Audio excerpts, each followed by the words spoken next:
Magandang oras mga kababayan, mga kagulin boy. Meron tayong bigyan ng reaksyon dito. Balita, kurtesi ng UNTV. At ito ay tungkol sa langis ng Pilipinas na pinakamahal sa buong mundo. Bakit nga ba natatangi ang presyo ng gasolina sa Pilipinas? Bakit ang mahal-mahal? Sa buong Asya tayo ang pinakamahal. At tayo yung maraming beses na nag-increase ng presyo ng langis. 200% daw yung increase ng ating langis. Meanwhile, sa mga karatig na bansa natin sa Asia ay nasa 20 to 30% lang yung kanilang increase. Pero sa Pilipinas, 150 to 200% ang increase ng ating langis. Bakit ganun? Bakit hindi makontrol ng gobyerno? Well, merong mga paliwanag dito ng mga eksperto. Dito sa balitang ito, kurtisin ng UNTV, atin pakinggan bago natin bigyan ng reaksyon. Kaya pinakamalala ang tama ng paglusob ng US sa Iran sa West Asia. Pinakamalala sa Pilipinas kasi ginagaya natin ng Singapore na ibang circumstances niyan, ginagaya natin Singapore na tinanggal ang lahat ng kapangyarihan ng gobyerno, makialam dun sa industriya ng langis. At hindi pwedeng manatili ang ganyang sistema. Isa ang Pilipinas sa mga bansa na nakapagtala ng pinakamalaking pagtaas sa presyo ng petrolyo simula nang sumiklab ang tensyon sa Middle East. Batay sa datos mula sa Global Petrol Prices, pumangalawa ang bansa sa buong mundo pagdating sa bugso ng presyo ng gasolina na 71.6% at pangatlo naman sa presyo ng diesel na 111% mula noong February 23 hanggang March 30. Mas taas pa sa atin na bansa nagbigay ng matataas na pag-increase ng kanilang langis. Ito yung Singapore. Ito pala yung ating kinopya ng ating mga negosyante, ang Singapore. Well, iba naman kasi ang Singapore. Mayroon nga silang oil deregulation law na hindi makontrol ng gobyerno, yung mga kumpanya na private na may-ari ng mga retailing station. Katulad ng dito sa atin, merong Caltex, merong Shell, merong Petron, at iba't ibang mga private companies na nag-retail nito. Bakit tayo gumagaya sa Singapore? Yun ang tanong. Ang Singapore ay mayaman na bansa yan Kaya pwede silang mag-increase doon na kayang-kaya naman yan ng mamamayan sa Singapore dahil nga above the minimum wage ang kanilang mga sweldo doon. At alam natin na maganda ang ekonomiya ng Singapore. Kaya bakit tayo gagaya doon? Walang tanong dito ay sa ating mga mambabatas Ano ang ginagawa ng Kongreso, ng Senado? Bakit hindi sila gumagawa ng mga bagong batas? Bakit hindi tanggalin ang oil deregulation law? Ito yung nagpapahirap sabi nga ng eksperto dito sa Ibon Foundation na hindi pwedeng pangmatagalan o hanggang permanente. Hindi pwedeng permanente ang oil deregulation law na yan dahil nagikinabang diyan ay yung mga may-ari ng langis ng kumpanya.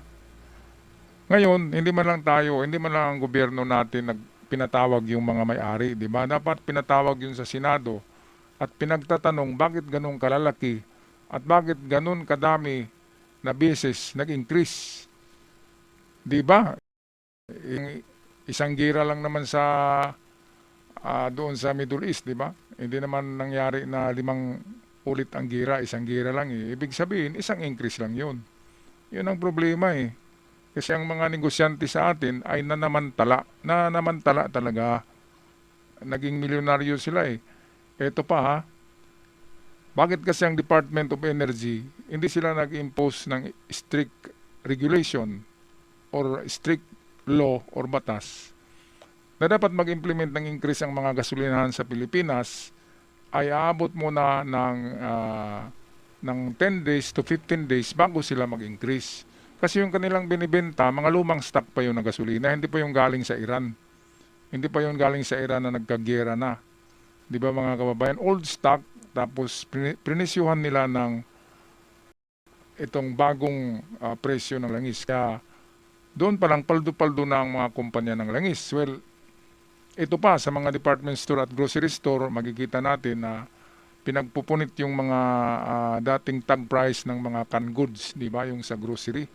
Makikita natin tinatanggal, pinupunit yung sticker ng ng price na old tag, old price at pinalitan ng bago. Diyan pa lamang pwedeng kasuhan yan Kasi klarong-klaro naman na pinalitan nila, hindi new stock Old stock na grocery, pinalitan kaagad ng presyo at yung mayaman ay mga negosyante. Hindi yan fair, hindi fair business yan dahil nanduloko ang mga negosyante na yan. So okay, balik tayo sa UNTV. Paliwanag ng Department of Energy o DOE, nananatiling nakatali ang kamay ng gobyerno. Paliwanag ng Department of Energy o DOE, nananatiling nakatali ang kamay ng gobyerno Okay, so sa bakit hindi pagkontrol maano ng yung presyo 8479 dahil sa na Republic Act na yan? number Sino bang gumawa 8479. niyan? Bakit hindi matitibag yan? Di ba? Pwedeng i-revise yan ng Senado Ang problema kasi, sa totoo lang bato-bato sa langit na maanog magalit. Karamihan ng mga diyan sa Kongreso, di ba? Yung mga mayayaman diyan, ng congressman at sa Senado, ay yan, di ba? Connected yan sa mga ganyang klaseng negosyo ng oil. Kaya ayaw nila na tanggalin yung deregulation Kasi kung ma-regulate na ang gobyerno makapag-impose na ng sariling batas, ma-regulate itong pag-increase ng gasolina, ay wala nang kikitain yung mga hinayupak na mga negosyante ng langis sa Pilipinas. At siyempre yung mga komisyon, di ba? Komisyon ng mga senador, ng congressman, galing sa mga malalaking kumpanya. Ang tanong, sino bang gumawa ng batas na yan, na oil deregulation? Bakit hindi yan matanggal-tanggal? Di ba? Nasaan na yung power ni PBBM ng presidente? Pwedeng tanggalin yan Mga kababayan, pinahihirapan ang taong bayan sa panahon ng taghirap. Ay lalong pinahirapan dahil sa oil deregulation law na yan. At lalong yung mayaman na may-ari ng mga kumpanya. Okay, tapusin na natin to ang balita courtesy ng the UNTV. Bakit nga ba mahal-mahal ng gasolina sa Pilipinas? Well, ito yung katanungan at ito yung kasagutan sa video. O ang oil deregulation law. Dahil dito, malayang nakakapagtakda ng presyo ang mga kumpanya ng langis. O ang oil deregulation law. Dahil dito, malayang nakakapagtakda ng presyo ang mga kumpanya ng langis base sa galaw ng pandaigdigang merkado. Ayon kay Sergio Ortiz Luis Jr., Pangulo ng Employers Confederation of the Philippines o ECO, tila pinabayaan na ng pamahalaan ang sunod-sunod na pag-arangkada Okay, so ng ito presyo pa, mga ng langis kababayan, na talagang labis nang pinabayaan nagpapahirap nila, sa tapos operasyon gumastos ng sila mga ngayon ng negosyo subsidy at sa mga taxi driver mamimili. at bus drivers. At nakikita naman natin doon ang pumipila, di ba? Mayroong pumipila na pilay, mayroong pumipila na hukluban, na matanda na. Driver pa ba yun? Tapos sinasabi na driver siya. Kaya ang dami-daming pumipila pero hindi talaga yun mga driver. Driver-driveran lang, matanda na, retirado na. Pwede pa bang mag-drive ang 80 anyos? Ay naku, Ginoo. Kaya doon pa lamang, maling-mali ang pagbigay ng mga subsidy sa mga di umano mga taxi driver, bus driver, kasi karamihan diyan ay mga piki. Kaya dapat hindi ganyan. Dapat walang subsidy. Ang gawin ay i-control talaga ang pagtaas ng presyo. At ibalik sa pamahalaan ang power sa pagkontrol nito. Tanggalin yung batas, yung Republic Act na oil deregulation law na pabor sa mga negosyante. Nako, mukha yatang mayroong mga senador na may-ari ng mga refueling station, Kasi ayaw nila matanggal Ganon din sa Kongreso, ayaw nilang tanggalin. Pwedeng amindahan yan Pwedeng baguhin, tanggalin. Bakit hindi nila magawa-gawa? Dahil nakikinabang din ang karamihan diyan ng mambabatas. Yan ang katotohanan yan.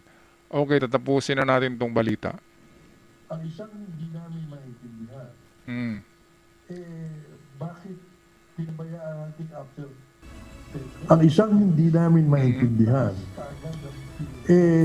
bakit pinabayaan natin after 10 days or 2 weeks? magtaas kaagad ng fuel cost, no? Na ang sinasabi kasi deregulated tayo. Bakit natin pinabayaan? Bilyon-bilyon ang kinita ng mga oil companies. Bakit? Bakit natin pinabayaan yun? Yun ang hindi namin maintindihan. Bukod sa ECOP, iginit din ni Senator Amy Marcos na ayan. dapat So, magpaliwanag yan ang ang mga gusto ko kay kinauukulan Amy. sa publiko Yung tatalakayin kung bakit nila tila ay yung mas mabilis at concern ng sunod-sunod ang ating price hike sa citizens. bansa. Sa krisis na ito ng langis. Hindi yung palagi lang Duterte, digong-digong, di ba, Tatay Digong, ni Amy. Ito yung maganda. Ito yung dapat gawin niya. Ipatawag niya yung mga may-ari na milyonaryo ng mga gas company sa Pilipinas at ibigay nila ang kanilang computation kung bakit ganun kadami ang pagtaas. 4 na beses yata nag-increase eh. Bakit ganun at bakit napakalaki ng increase? Isang beses lang naman na naggera diyan sa Iran, di ba? At hindi naman nagtaas yung presyo diyan nagtaas lang kunti at dahil sa risk, walang insurance, kaya nagtaas din ang presyo ng mga oil tanker. Dahil walang insurance ang mga barko eh. Kapag bumbahin sila, walang insurance. Kaya ang delivery ng langis galing ng Middle East, mahal dahil walang insurance ang mga barko. Parang gamble eh, yung pagkuha doon ng langis ng mga tankers. Kaya ang gobyerno dapat ang gagawa ng paraan ito. Maling-mali yung pamimigay ng subsidy, nagsasayang lang yung ng pera. Kasi mayroong mga kumukuha doon, lumilinya na mga piki na hindi naman talaga driver. Mga kababayan, di ba? Instead na subsidy, ang gawin nila ay i-roll back talaga ang presyo ng langis. Bali, doon mag-subsidize sa mga dito sa ang pamahalaan, kumbaga, ang magbayad sa mga kumpanya para maging mura ang pagbenta nila nito sa mamamayan, mga kababayan. Hindi yung bibigyan yung mga driver kuno, mga operator kuno, at kung anong-anong kuno pa. Di ba nakakatawa eh, yung naglilinya kahapon, di ba? Mayroong polio, mayroong nakakratsis, tapos sasabihin driver siya. Hindi na nga nakakakita eh. Malabo na ang mata, driver pa rin. Mga kababayan. Kaya maling-mali yung subsidy sa tingin ko. Dapat ang gawin talaga para lahat ay makinabang ay ibaba muli ang presyo ng gasolina o di kaya magbenta ang pamahalaan ng gasolina na mura. Gumawa ng sariling refueling station, di ba? At bumili ng langis sa Middle East. Yun ang maganda, hindi yung bigyan mo ng pera kung sino-sino diyan na nakapila. Sabi nga ng Diyos ay don't give the man the fish. Huwag bigyan ng isda yung tao. Pagkos teach the man how to catch the fish. So ibig sabihin, turuan mong mangisda ang tao at huwag mong bigyan ng isda. Dahil masanay na binibigyan eh. Maganda, turuan paano huliin ang isda. So parang ganun, huwag mong bigyan ng mga subsidy. Yung mga kumpanya talaga ang dapat i-pressure ng gobyerno na ibaba nila ang langis. Para lahat makinabang. Tayo, hindi lang mga driver. Bakit driver lang? Tayo bang mga manggagawa na araw-araw na lumalabas? Merong sasakyan, hindi ba tayo kailangan ng subsidy? Mali yung ginawa na subsidy. Kaya ang daming nagsabi na mali talaga yun. Ang dapat gawin ng gobyerno, tanggalin yung deregulation law na yan and then bigyan ng control ang gobyerno sa presyo ng langis. At ipatawag yung mga may-ari ng kumpanya ng langis sa Pilipinas. At tustahin yan. Lutuin yan dyan sa Senado ng mga tanong. Alam natin na nag-ano lang sila talaga eh. Itong nakikinabang lang talaga sa sitwasyon ang mga may-ari ng mga kumpanya sa Pilipinas. Imagine nyo, pangalawa tayo sa Singapore, grabe. Iyang Singapore, baliwala sa kanila yung increase dahil mayayaman nga sila. Ang income nila doon ay above the average. Alright, anong masasabi nyo dito mga kababayan sa bibigay sa atin ng pahirap. Hindi lang gasolina ang nagmamahal, lahat nagmamahal sa Pilipinas, mga gulay, pagkain, bigas, grocery, sabon, pati asin na dyan lang sa dagat kinukuha, ay nagmahalan ang presyo. Paki-comment, tama ba itong subsidy sa mga taxi drivers kuno? Paki-comment sa ating comment section, mga kababayan. Ako magpapaalam na, maraming salamat sa lahat. At sa mga bago pa lamang nag-subscribe, malaking tulong na yan ang inyong subscription. Sa aking avid followers, ako'y sumasaludo. Paalam.